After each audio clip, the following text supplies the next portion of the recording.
സകല ഭയങ്ങളിൽ നിന്നും. 34 സങ്കീർത്തനം 4 വാക്യമാണ് നാം ചിന്തിക്കുന്നത്.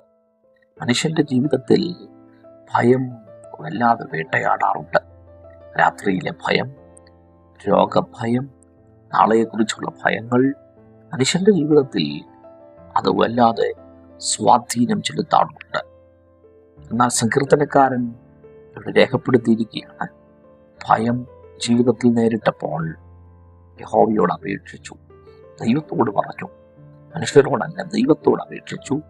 ദൈവം എനിക്ക് ഉത്തരം അറിയിട്ട് അടുത്ത വാക്ക്, എൻ്റെ സകല ഭയങ്ങളിൽ നിന്നും ദൈവം അവനെ വിടുവിച്ചു. ഈ പ്രഭാതത്തിൽ നിങ്ങൾ കടന്നു പോകുന്ന ഏത് ഭയങ്ങളും ദൈവത്തോട് പറയാം. ആ ഭയങ്ങളിൽ നിന്നെല്ലാം വിടുവിപ്പാൻ ശക്തനായവനെയാണ് നാം സേവിക്കുന്നത്. കർത്താവേ, മനുഷ്യന്റെ ജീവിതത്തിൽ അലട്ടുന്ന ഭയങ്ങളിൽ നിന്ന് ദൈവം വിടുവിച്ചതിനായി നന്ദി. അത്ഭുതം ചെയ്യണം യേശുവിൻ നാമത്തിൽ തന്നെ. ആമേൻ. God bless U.